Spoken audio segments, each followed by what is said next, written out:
If you've ever stood on the open platform of a Routemaster, gripped the central pole, and watched London slide past, you were riding in a bus hand-built at a factory on Abbey Road in Park Royal. Not the famous Abbey Road, the industrial one, between the Grand Union Canal and the Piccadilly line. A single factory built every one of the 2,876 Routemaster bodies that London Transport ever ordered. 1,000 workers at its peak. Coach builders who'd learned aluminium craft building bomber wings in the war and applied it to the most famous double-decker in history. They survived rationing, austerity, and competition that killed every rival coach builder in southeast England. And then, after 50 years of making, the factory was closed. The buses are still running. The place that built them is gone. What happened inside those walls? Chapter 1. The Timber Merchant and the Bankrupt Factory. The story begins, as so many British industrial stories do, with someone else's failure. In the spring of 1930, a London timber merchant called Harry Yeager found himself in an impossible position. His firm at South Street, Ponders End, had supplied hardwood for years to Hall Lewis & Co. Ltd, a Cardiff-based railway carriage builder that ran a coachworks on Abbey Road in Park Royal, northwest London. Hall Lewis had been building bus bodies and char banks on Carrier and AEC chassis since the mid-1920s, turning out their first double-decker, a Carrier DDC, in 1927. But the railway wagon trade was dying. Competition from Short Brothers of Rochester, from Strachan and Brown just across the tracks at North Acton, from a dozen hungry coach builders chasing the same London bus contracts, had bled the firm dry. By the time the creditors circled, Harry Yeager was the largest of them.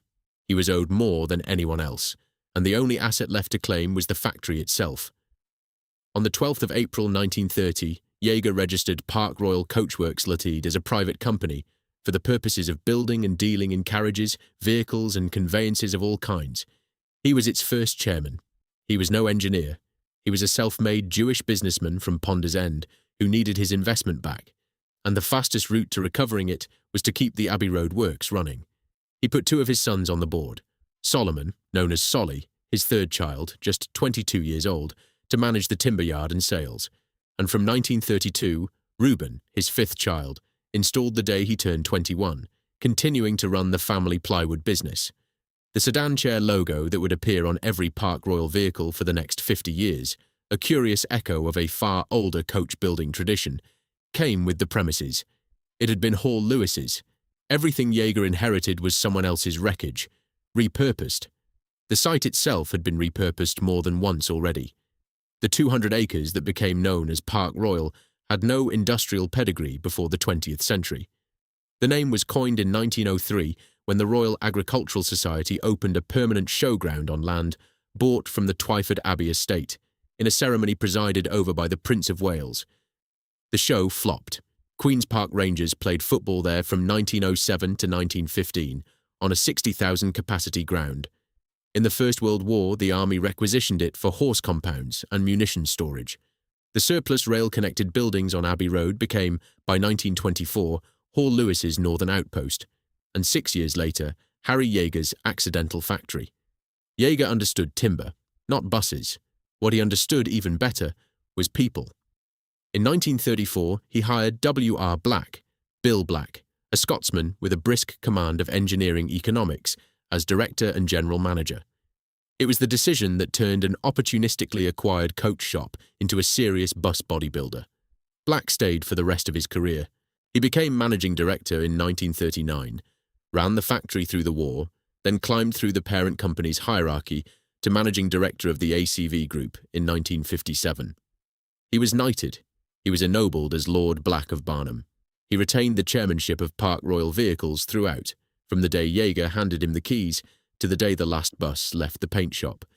But in 1934, he was simply Bill Black, a Scottish engineer walking into a timber merchant's coachworks, with a factory to build and a city's bus fleet to win. In 1935, Yeager and his sons retired from the board. Harry died on the 11th of April 1946, one day short of the 16th anniversary of the company he'd accidentally created. His family floated the business that October as Park Royal Vehicles Ltd, raising capital for expansion. The following July, PRV acquired Charles H. Rowe Ltd of Crossgates, Leeds, a coach builder founded in 1916 that would serve as its northern subsidiary for decades. The Jaeger family's involvement was over.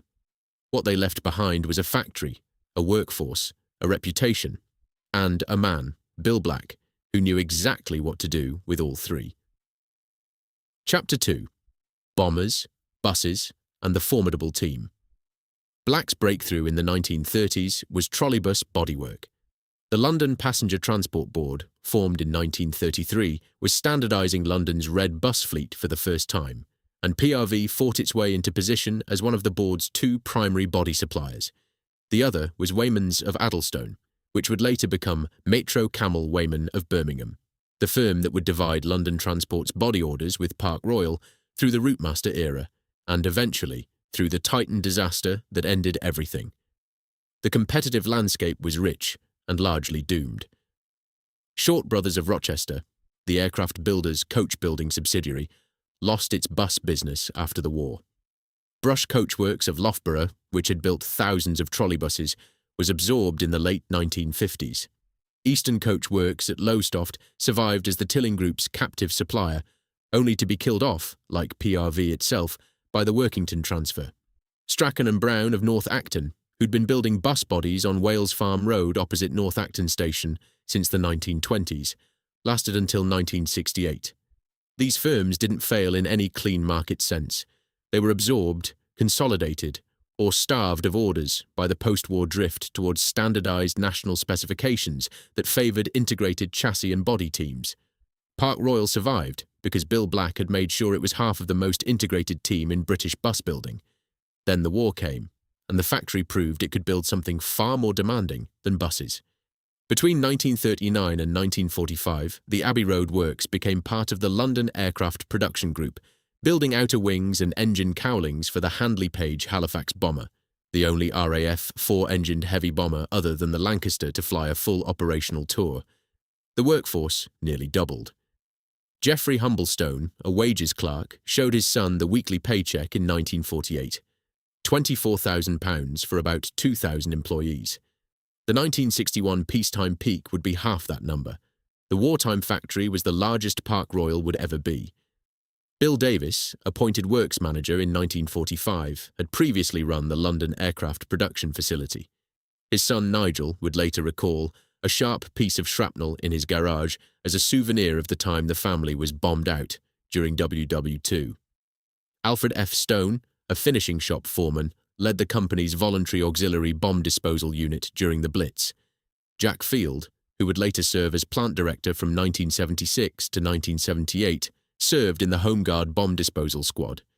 The Abbey Road Works wasn't just building for the war effort, it was living inside it. What mattered most about those years wasn't the bombers themselves, it was the aluminium. PRV's aircraft program taught a generation of coach builders how to work with lightweight, stressed skin construction, riveted aluminium panels carrying structural loads, the same technology that made a Halifax fuselage strong enough to fly at 20,000 feet. When AEC and London Transport began thinking about a successor to the RT-class bus in the late 1940s, they wanted aircraft-style monocoque construction for the road. There was only one bodybuilder in the south of England, with the men, the tooling, and the institutional memory to deliver it.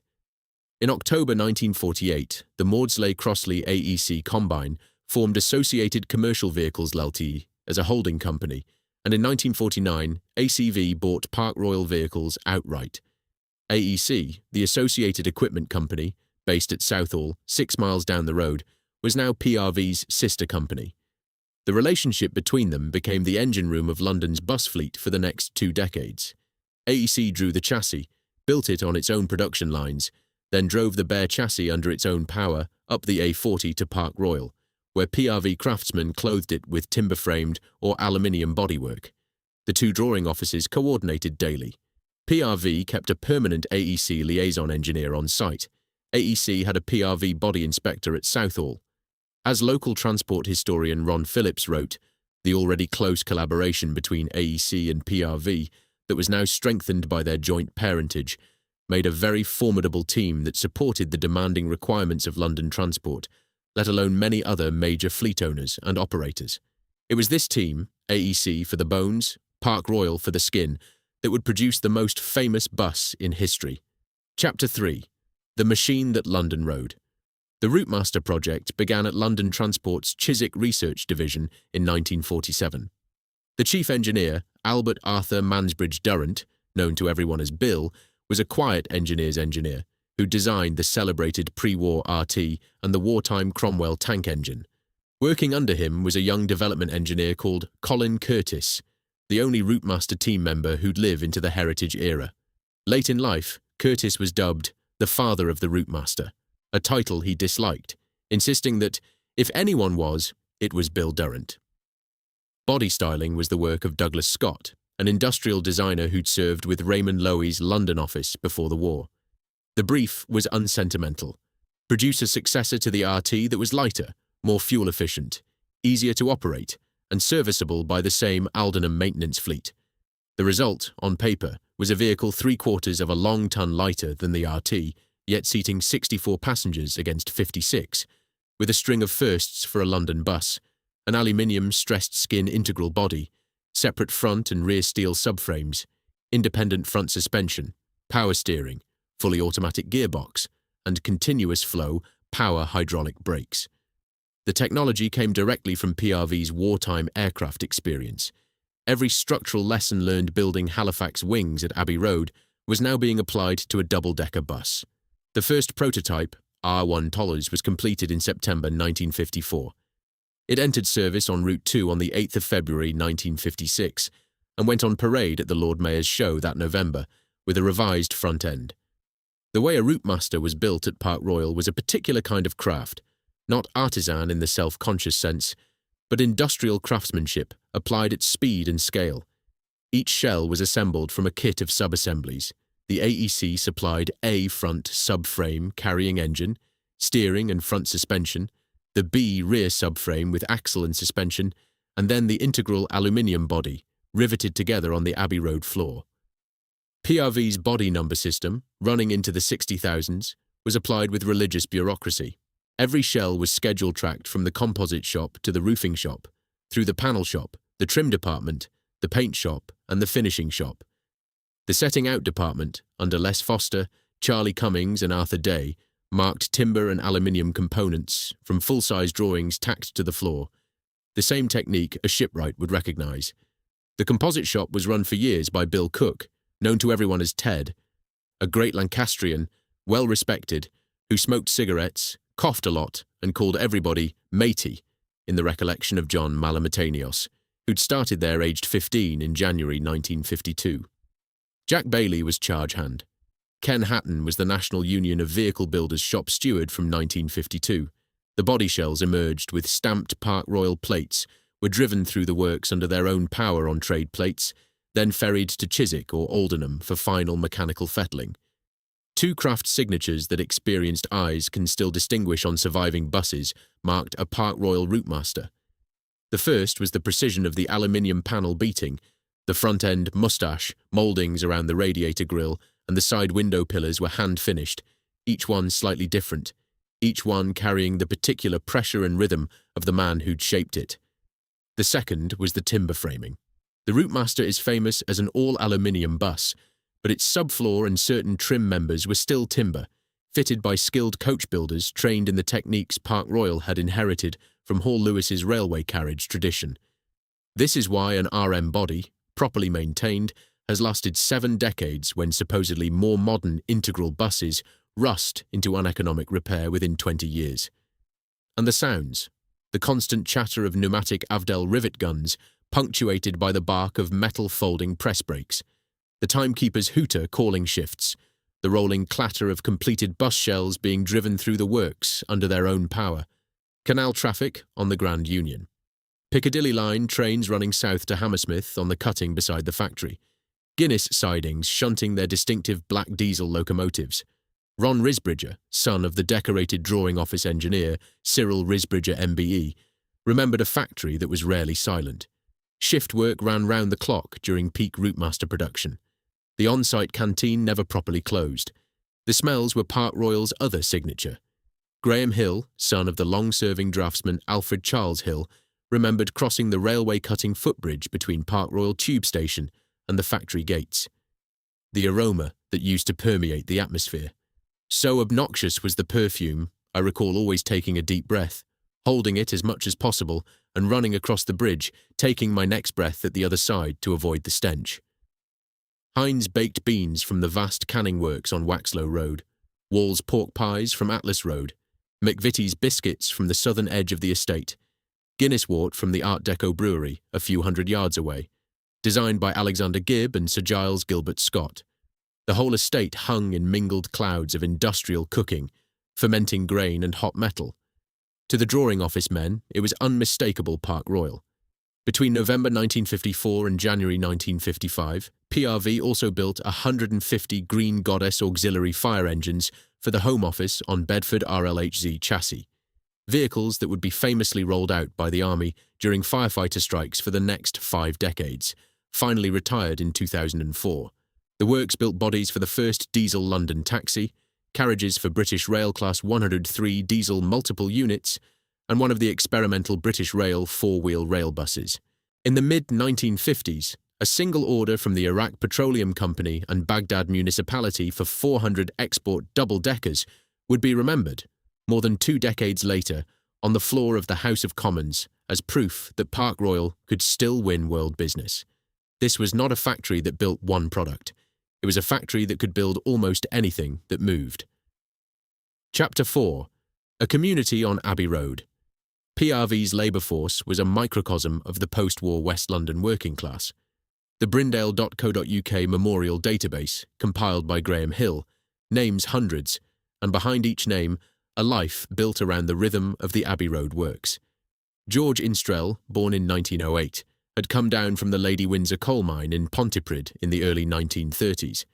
He lived a short walk away on Beresford Avenue, Wembley, served in the Home Guard during the war, and recalled Park Royal building tanks and fire engines. Peter Kelly arrived from the Republic of Ireland, Frank Monaghan from Belfast, best friends who sat together in the wages office. Danny Long came from Cork to work as a cost clerk. Punjabi Sikh apprentices like Jaspal S. Brar, who started his apprenticeship in 1974, and Gurdip Singh of the Roof Gang worked alongside Welsh ex-miners, London Irish tradesmen, and the daughters of brewery and Heinz families, who staffed the typing pool, accounts, and print room. Doreen Walden, Stella Shipway, Edith Whitehead. Many lived a 15-minute walk away on the Beresford Avenue, Coronation Road, and Twyford Estates, crossing the footbridge over the Piccadilly line, cutting at Park Royal Tube Station. Apprenticeships were 3 to 5 year affairs. About 80 to 100 apprentices were on the books at any given time. They entered a world where the factory and the community were effectively the same thing. The Park Royal estate itself was, by the late 1930s, the largest industrial estate in southern England. Heinz had opened its canning works on Waxlow Road in 1925, employing 125 people in its first year. The first British-made Heinz baked beans were canned there in 1928. By the mid-1960s, the factory was producing 1 million tins a day, with 3,500 employees and a celebrated workers' social club, the 57 Club. The Guinness Brewery, 134 acres of Art Deco splendour, had opened in 1936. Wall's processed sausages on Atlas Road. McVitie's baked biscuits. Waterlow and Sons printed the Radio Times. ENV Engineering made axles. GKN and Landis and Geyer ran electrical and engineering works. The author Stephen Knox would later call the area the Silicon Valley of its day. Park Royal vehicles sat inside this constellation like a planet in a solar system of making, connected to everything around it, sustained by it, sustaining it in return. There was a thriving work social life that bound the factory to the streets around it. The PRV Royals concert party put on stage shows. George Tobias of the Composite Shop sang on the BBC's Workers' Playtime. The PRV Sunday League football team had Edward Egan as captain and goalkeeper. The PRV Fishing Club was run by wages clerk A. Cliff Folland.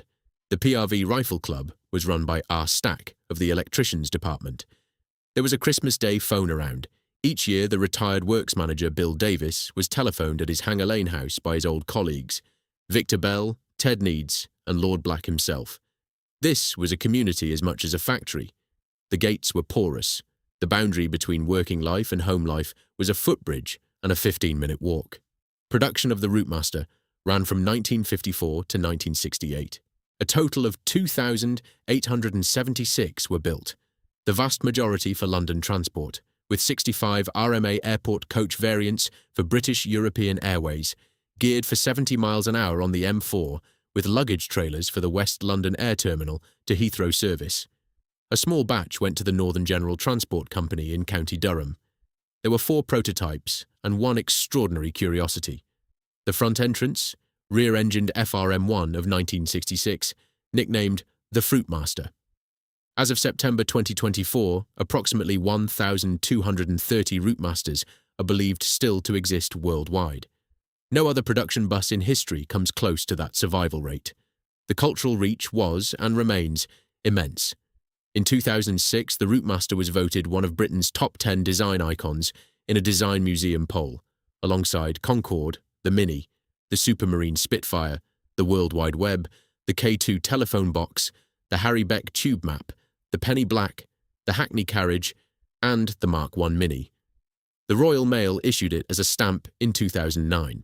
It has appeared on tea towels, snow globes, and mugs from Bangkok to Buenos Aires. But to call it merely an icon understates the case. The Routemaster was, for a generation of British people, the place where ordinary life happened. It was how you got to work, to school, to the doctor, to the pub. It was where you read your Evening Standard, smoked on the upper deck, held your child's hand on the open platform, hopped off at the lights to save 5 minutes' walk, and heard the conductor call out the destinations.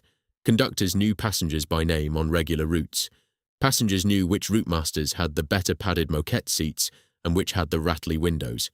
The bus was inseparable from London life in a way no other piece of British public infrastructure has ever quite managed. Chapter 5. The summit they couldn't see. Past Park Royal's commercial high water mark was probably 1960 to 1962. The Routemaster was running flat out alongside the trolleybus replacement programme. London's trolleybuses finished in May 1962. Charles H. Rowe in Leeds was working at full tilt on northern double-deckers. The 400-bus Iraqi export order was loading at Tilbury. 1,000 workers at Abbey Road clocked into a factory that had a 3-year forward order book. The financial press of 1961 listed PRV as a profitable subsidiary of ACV with 1,000 employees, public service passenger vehicle bodies, carriages, vehicles and conveyance manufacturers. 2 men held the factory together. Bill Shirley, J.W. Shirley, had been Works general manager since 1953, a Birmingham-trained engineer who'd begun on the shop floor at Eastern Coachworks in Lowestoft in 1934. He was president of the National Federation of Vehicle Trades from 1954 to 1957 and chairman of the Institute of British Carriage and Automobile Manufacturers in 1966.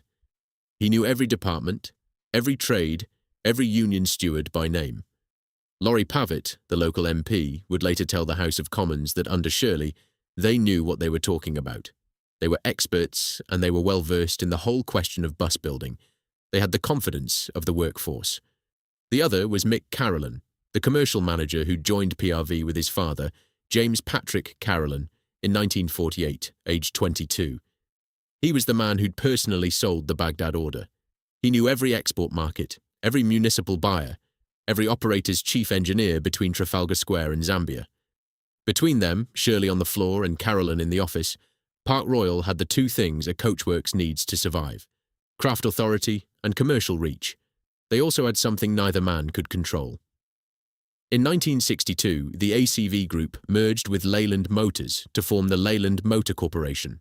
On paper, it was a rationalisation, the consolidation of Britain's largest bus and truck manufacturers into a single national champion.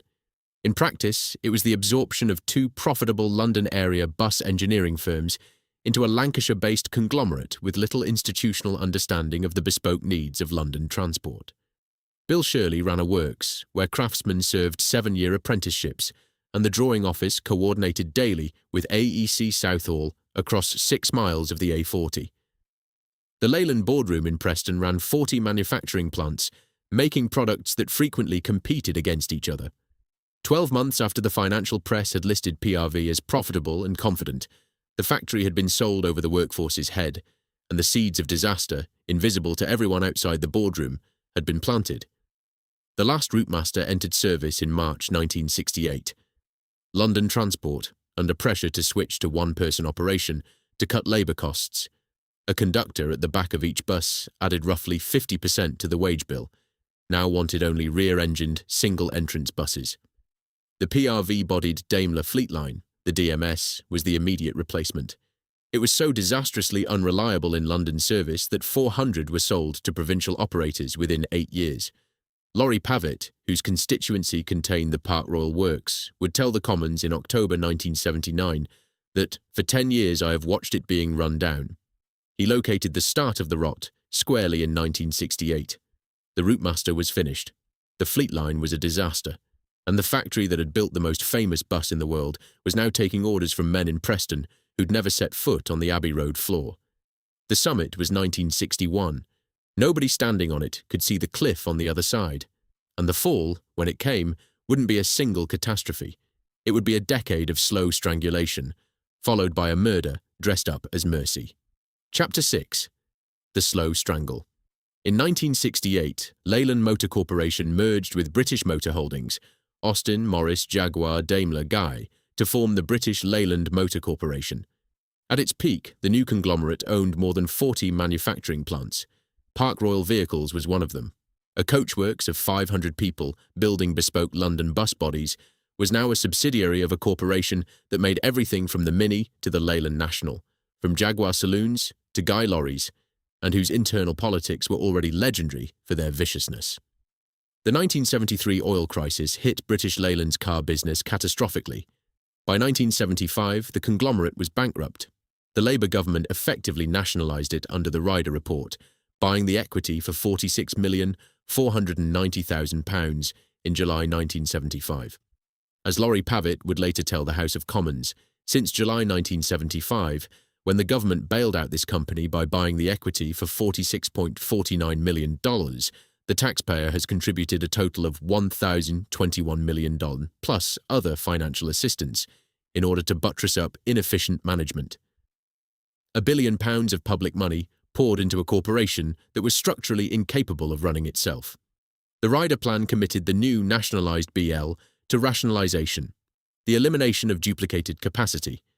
There were 2 London area bus operations, AEC at Southall building chassis and Park Royal on Abbey Road building bodies.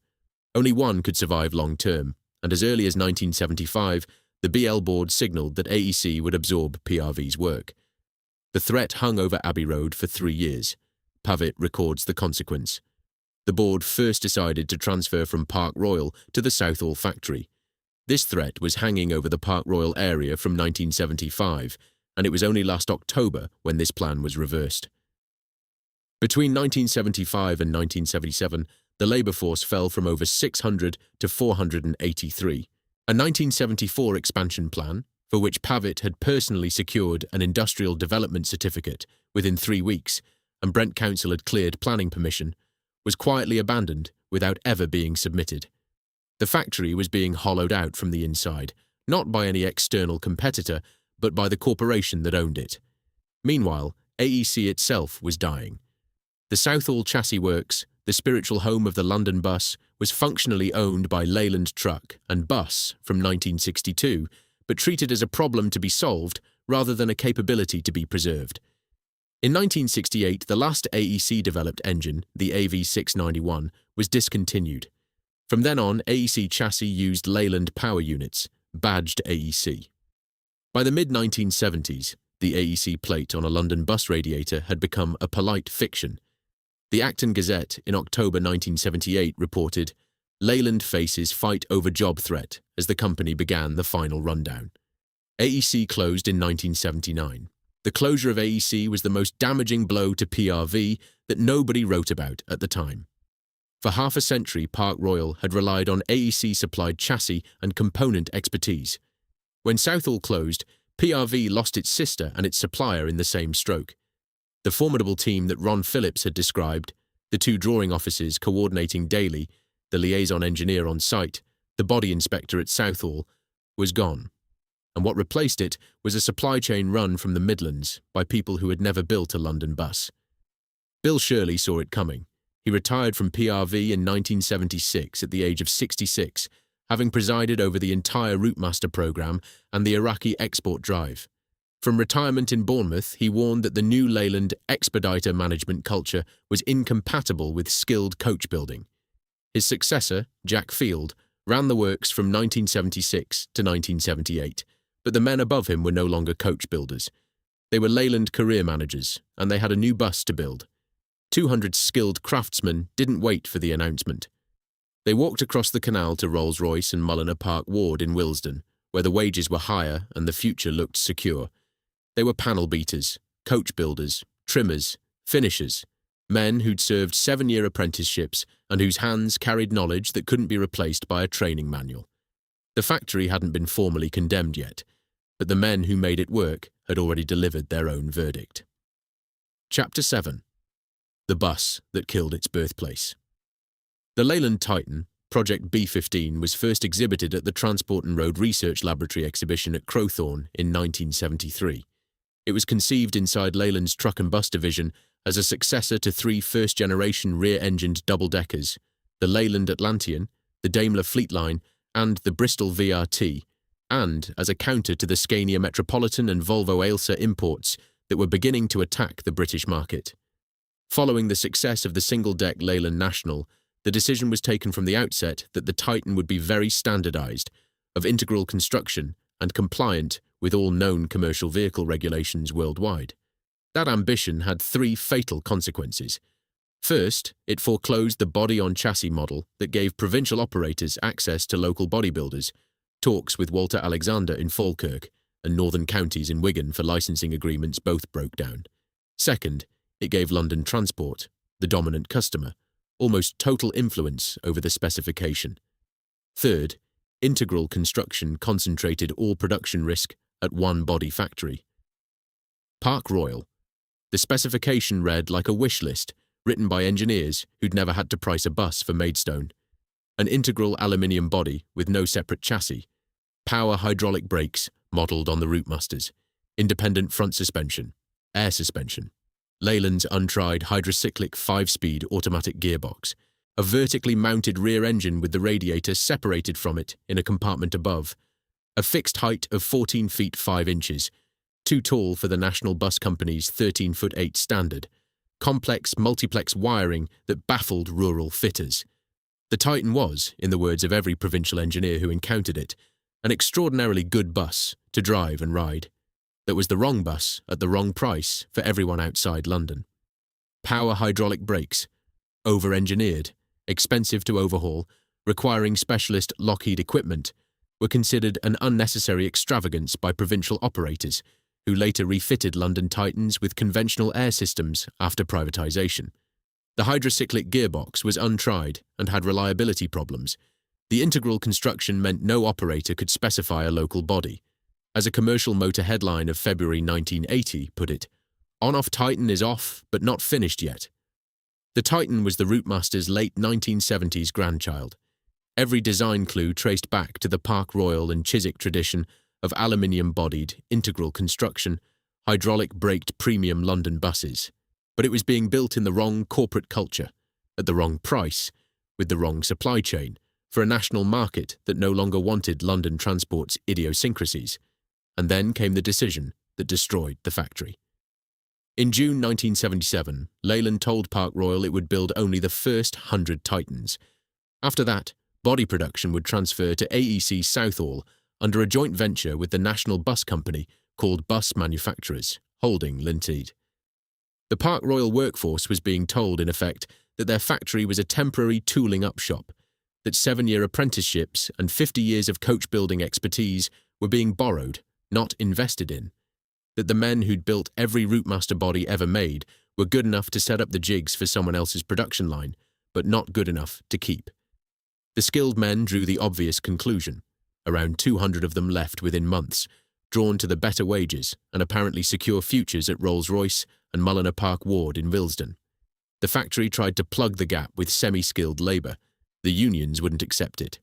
The dispute wasn't a headline-grabbing all-out stoppage. There was no Park Royal equivalent of Derek Red Robbo Robinson, the celebrated AUEW convener at Longbridge, whom Edwards would sack in November 1979. It was a demarcation war, chronic and grinding, about who would assemble the prefabricated Titan modules being shipped from outside suppliers. The skilled coach builders, men who'd served apprenticeships longer than some of their managers' entire careers, refused to accept that semi-skilled riveters could do the work without putting their craft grade rates of pay at risk. As transport historian Doug Jack wrote, the factory's skilled workers did not approve of assembling prefabricated Titan components. The men who took the June 1977 decision were not named individually in the public record, but they reported to Sir Michael Edwards's Commercial Vehicles Board under David Abel, appointed in late 1977 to run the Commercial Vehicle Division.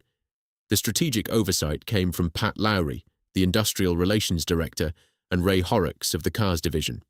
On the ground at Abbey Road, Pavitt's name target was Alex Park, the BL Cars Managing Director until October 1977.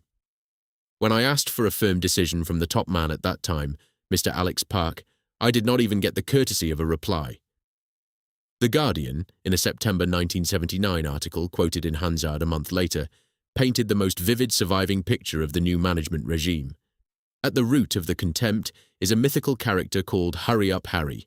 He is the archetypal Leyland careerman who comes down from the Midlands with his well-researched theories and his expertise and runs into distrust from the shop floor every time he opens his mouth. Workers complained that only 250 of 630 employees were directly involved in production, and a quarter of those were apprentices. Management disputed the figure, claiming 360 were on production work. Most damningly, BL headquarters had farmed out the production of components originally made at PRV to outside suppliers, who delivered slowly and often badly. Pavitt had two organisation charts. Before Leyland started the reorganisation, when the top brass could be counted on the fingers of my hand, there is now a chart that makes the family tree of Henry VIII appear a minor matter. There are far more chiefs than Indians. The first production Titan was delivered in August 1978, over a year late. The first 10 entered service at London Transport's Hornchurch Garage in December 1978 on routes 165, 246 and 252. The rate was glacial. It took Park Royal 14 months to build the first 100 Titans, against a contract target of 7 a month and a board target of 15 a week. The Acton Gazette ran the headline, "Superbus, only once a week." Park Royal was losing £250,000 a month, £3 million a year. The order book had grown to over 500 confirmed buses. Greater Manchester PTE had ordered 190, West Midlands PTE 80, Merseyside 50. But the backlog was strangling Leyland's relationships with provincial customers, and orders began to be cancelled one by one. Pavitt catalogued the supply failures: chassis shortage, uncertain delivery, material shortage, glass, pop rivets, metal threads, etc., apart from electrical equipment. For the 1979 Titan run-up, Park Royal couldn't even get pop rivets on time. The supply chain was broken, and BL headquarters had broken it. Chapter 8. The Death Sentence. On the 10th of September 1979, Sir Michael Edwards announced the closure. His public statement was precise. On the commercial side, the AEC plant at Southall has now closed. Today, Leyland Vehicles has announced the intention of closing Park Royal vehicles, not as part of the current exercise, but simply because of the appalling lack of productivity. The plant has a 3-year order book for the new Titan double-deck bus, but is running at a loss because of lack of cooperation by the workforce in respect of both productivity and recruitment. A 3-year order book, more than 500 confirmed orders worth £25 million, £13 million of taxpayer-funded Titan tooling, a recent 400-bus export to Baghdad, and the chairman of British Leyland was shutting it down because, he said, the workforce wouldn't cooperate. 6 weeks later, on the 22nd of October 1979, Laurie Pavitt used a Commons adjournment debate to deliver what remains the most devastating parliamentary denunciation of a factory closure in modern British industrial history. "I am sick at heart at the closure of the Park Royal Vehicles factory, one of the finest factories in my constituency," he told the House. "I find it nauseating and highly irrelevant that at a time when 630 families in my constituency are to be thrown out of work next June, British Leyland can be interested in backing the horses of Princess Anne's husband, and sponsoring something that is entirely irrelevant to the industrial concept underlying British Leyland. It is akin to Nero fiddling while Rome burned. He named names. Shirley, good. Field, good. Alex Park, no reply to constituency correspondence. Edwards, responsible for the public relations narrative. He recited the litany of supply failures and pointed out that the above shortages are the direct responsibility of Leyland management. He cited the export potential. Only recently, Park Royal sent 400 buses to Baghdad. Urban congestion throughout the world from the Argentine to Zambia means that double-decker buses are one of the largest export potentials for the next 50 years, yet the whole factory here is to be closed by June 1980. Bob Cryer, MP for Keighley, intervened. Buses are urgently needed in my part of West Yorkshire. 70 buses were ordered for 1979, and so far only 15 have been delivered. Nigel Spearing, MP for Newham South, made the constitutional case. There is some obligation on both the firm and the nation in respect of the Titan bus, on which 13 million of public money has been spent. Then Pavitt delivered the single most damning observation in the entire record. Once the closure and golden handshakes were agreed, production went up from 2 to 5 buses a week. That increase is only temporary because skilled toolmakers have been diverted and heavy overtime worked. Before the decision to close, the average pay packet was $80 a week. It is now $100. Management should have taken that sort of action to save the factory and not close it. 2 buses a week, then the death sentence, then 5 buses a week. The reply from Michael Marshall, the Conservative Under-Secretary of State for Industry, was extraordinary. He effectively conceded Pavitt's case. I agree with the Honoran member that the story basically amounts to one of self-destruction. Park Royal has many things in its favour which other manufacturers would envy, but they are being thrown away. But he refused to intervene. The matter which we are debating is one in which the government have no locus for action. Just as the previous government felt unable to intervene in the Speke closure, so we must take the same view on this occasion. The largest taxpayer in the country, owning 99% of BL, washing its hands of the death of a viable factory worth £13 million in development costs, citing a precedent set under the previous Labour government for the Speke Triumph TR7 closure in May 1978. Councillor Norman Howard, a Brent councillor, had pleaded with London Transport to commission a feasibility study to keep PRV open. The GLC and London Transport between them could have ring-fenced Park Royal as a strategic London bus-building asset, integrating it with Chiswick maintenance, a model that had worked for decades. They did not. Pavitt's request that the Public Accounts Committee investigate was politely declined. In the same months, Edwards was also closing Triumph at Speke, MG at Abingdon, Vanden Plas at Kingsbury Lane. The Edwards recovery plan halved BL's installed capacity. Park Royal was sacrificed for the same reason as MG and Triumph. It was politically easier to close a viable factory than to fix the management around it. Chapter 9. The lights go out. The death sentence worked exactly as death sentences do. It focused the mind.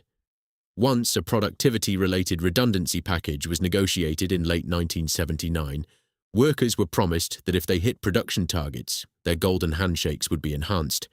Output rose dramatically. The first 100 Titans had taken 14 months. The final 150 were built in 7 months. The workforce that Edwards had called uncooperative was suddenly producing buses at very close to the rate the board had been demanding. The proof that the closure was avoidable was being manufactured, bus by bus, on the Abbey Road floor. The first attempt to transfer production was to Eastern Coachworks at Lowestoft. ECW's skilled workforce, having watched the Park Royal's slow-motion destruction, refused to accept the unskilled and semi-skilled hires Leyland wanted to bring in. The Eastern Evening News headline of January 1980, "Skilled Work Storm puts 300 new Titan bus jobs in peril." A second proposal, to move the work to PRV's Leeds subsidiary, Charles H. Rowe, was considered and rejected. The final decision was to relocate Titan production to Leyland's Workington factory in Cumbria, home of the Leyland National, with an entirely new semi-skilled workforce. The commercial motor headline of April 1980, "Titan gets the kiss of life in Cumbria," was unintentionally precise. The kiss was the kiss of farewell. The closure formally took effect in July 1980. Mick Carolan, the commercial manager who joined as a 22-year-old in 1948 and personally sold the Baghdad order, stayed to the end. His daughter Angela Williams records that he was involved with the unenviable task clearing out the offices during PRV's final days. Don Matthews, who'd started as a driller on the 16th of February 1953 and become a senior draftsman, stayed at PRV until the bitter end, finally leaving on 13th of March 1980 to go to a new job as assistant to the managing director of Vanguard Engineering. Ernie Bowles, who'd started as an apprentice on the Routemaster body in 1963 and had been body shop foreman during all 5 Titan prototypes, stayed until the lights went out. Jaspal S. Bra, who'd begun his apprenticeship in 1974, was made redundant. Edwin Higgs in the paint shop, there since 1974, redundant. Edward Fossey in stores, arrived 1978, redundant. Some had been at PRV for decades. Some had been there only weeks. Approximately 630 workers lost their jobs. The drawing office staff, the most highly skilled engineering employees, were absorbed in batches across the BL group. Steve Churcher, Mike Morgan, Phil Shrapnel, Glenn Mountney, Norman Fryer Saxby and others went to London Transport's Chiswick R&D office. Ken Barnes and John Foster went to Charles H. Rowe at Leeds. The body shop trades, coach builders, panel beaters, finishers, trimmers, dispersed into Mulliner Park Ward, which itself would close in 1991, and into London Transport's own garages, and into small specialist outfits that paid less and lasted shorter. Many never worked in coach building again. Park Royal Vehicles Ltd. Company registration, 12 April 1930. Closed July 1980. 50 years and 3 months. The life of a man, measured in bus bodies. Chapter 10. What the silence left behind. The Abbey Road works did not survive. The main administrative block, which Brian Wilson photographed in 1975, had stood at the inner bend of Abbey Road, where Commercial Way now joins. The factory entrance was just beyond the offices, by the Grand Union Canal, near the junction, with Twyford Abbey Road. The buildings were demolished in the early to mid-1980s. A new road, Commercial Way, runs across where the offices stood. There is no plaque. There is no memorial. The site is now part of the wider Park Royal Industrial Estate, today the largest business park in London, with 1,200 businesses employing about 35,000 people. The section that was PRV is a series of low-rise warehouse and light industrial units indistinguishable from any other post-war estate in West London. The wider Park Royal Estate followed the same trajectory. Wall's Meat had closed in 1978, PRV in 1980. Heinz wound down through the 80s and 90s and finally closed in 2000. The million tins a day factory, the 57 Club, the 3,500 employees, all gone. Guinness shuttered Park Royal Brewing in 2005 and demolished the Gilbert Scott complex in 2006. The 20th Century Society called it pure architectural vandalism. Between 1977 and 1983, over 9,000 jobs disappeared across 10 major West London factory closures. The Park Royal Estate alone lost 70 firms and 6,000 jobs by the early 1980s. The trade union historian Tom Durkin of Brent Trades Council described the loss of West London engineering jobs as gone like the snow in summer, the PRV Royals Concert Party, the PRV Sunday League football team, the PRV Fishing Club, the PRV Rifle Club, the Christmas Day phone around, all of it, gone. The workers scattered. Eric Jones went from PRV to aircraft galleys at Henschel's of Byfleet, including Concorde and Airbus A321 work. Glenn Mountney emigrated to the Netherlands and spent 19 years at Heineken Engineering. Ian McClellan Smith worked at Marshall of Cambridge, then Pi Telecom, then Simico Digital.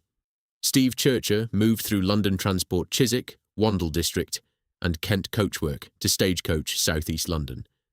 Thomas Barnes, who'd done his apprenticeship in 1962, ended his career looking after T1 and T2, the very first two Park Royal Titans, at Blue Triangle and Stagecoach, from 1978 to January 2011.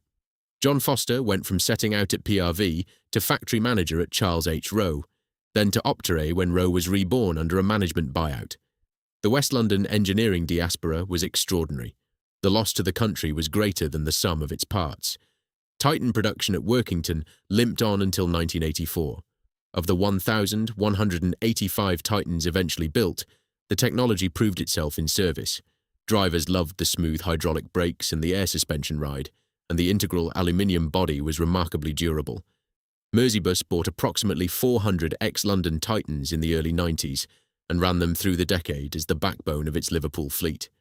Some were exported to Las Vegas, Florida, Singapore, Melbourne, and Dubai as open-top sightseeing buses. A handful are still running today. The technology that wrecked Park Royal turned out to be good technology applied to the wrong market, the kind of British industrial tragedy that recurs across the 1970s, like a refrain. One ill-fated Titan, T990, was destroyed in the Aldwych bus bombing of the 18th of February 1996, when an IRA bomb prematurely detonated in the lap of its courier, Edward O'Brien, killing him and injuring 8 others. The last London Titan, T2018, from London Central's Camberwell garage, was withdrawn from Route 40 on the 19th of June 2003, 23 years after its birthplace was killed. The Routemaster outlasted everything. It outlasted the factory. It outlasted AEC. It outlasted British Leyland, which was broken up by 1986. It outlasted the Titan. It ran London routes until the 9th of December 2005, when the last regular Routemaster journey was operated by Arriva London RA 22217 on Route 159 from Marble Arch to Streatham. Heritage routes ran until 2019. In 2012, Boris Johnson's new Routemaster, designed by Heatherwick Studio, built by Wrightbus of Ballymena, entered service on the streets of London. The silhouette was the same. The factory wasn't. Wrightbus itself went into administration in 2019, was rescued by Joe Bamford, and now builds hydrogen buses. The new Routemaster's open platforms were deactivated in 2016, and its conductors withdrawn. The imitation is approaching its own withdrawal date faster than the original. Chapter 11.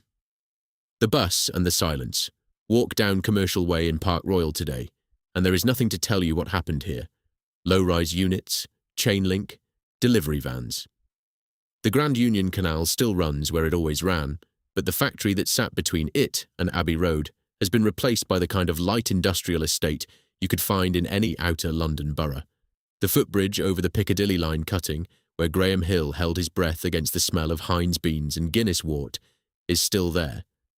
But there is nothing to cross towards. The gates are gone. The hooter is silent. The composite shop where John Malamatenios started at 15, the roofing shop where Bill Chapman served as steward, the paint shop where Edwin Higgs worked until the end. All of it razed, built over, forgotten. What survives is the bus. Approximately 1,230 Park Royal-built Routemasters still exist. You can ride one around Trafalgar Square on a heritage tour operated by Londoner Buses. You can photograph one, buy a mug printed with one, stand on the open platform and grip the central pole exactly as 1 million Londoners did on their way to work every morning for 30 years. The body number plate is still stamped on the bulkhead. The Park Royal name is still on the frame. The aluminium panels, hand-beaten on the Abbey Road floor by men whose names are recorded on a memorial website maintained by a draftsman's son, are still carrying passengers on a bus that was supposed to be retired in 1979. It was not. Every one of those surviving buses is a ruin in reverse, a piece of the factory that outlived the factory, carrying its craft through the streets of the city it was built to serve. The workers are scattered. The estate is warehouses. The concert party and the fishing club and the Christmas Day phone-around are memories held by people in their 70s and 80s. But the bus endures. The timber framing inherited from Hall Lewis's railway carriage tradition. The riveted aluminium learned from building Halifax bomber wings. The hand-finished moustache mouldings, each one slightly different, each one carrying the pressure and rhythm of a particular man's hands. Harry Yeager, the Ponders End timber merchant, who never meant to build buses, started something in April 1930 that lasted 50 years on one site and produced the most recognised vehicle in British public life. His factory was not beaten by a competitor. It was not destroyed by a strike, whatever the headlines said. It was strangled by a corporation that couldn't manage what it owned, staffed at the top by men who'd never built a bus, and killed by a chairman who announced its death while it still had 3 years of orders on the books, then watched its workforce prove, in the 7 months that followed, that the factory could have been saved. The Routemaster has outlasted everything that killed it. The factory closed in 1980. AEC closed in 1979. British Leyland was broken up by 1986. The Titan was scrapped from London by 2003. The Routemaster is still here. It was voted a top 10 British design icon in 2006, alongside Concorde and the Spitfire. It inspired the new Routemaster of 2012. Around 1,230 of them survive, built by hand on Abbey Road, in a factory that no longer exists, by workers whose names are remembered on a website and nowhere else. Not through one failure, not through a strike that destroyed anything, through a decade of slow strangulation, a management that couldn't build what it inherited, and a government that owned the company and washed its hands of the factory. The bus is immortal. The place that made it is a road called Commercial Way, and a silence in the wrong shape.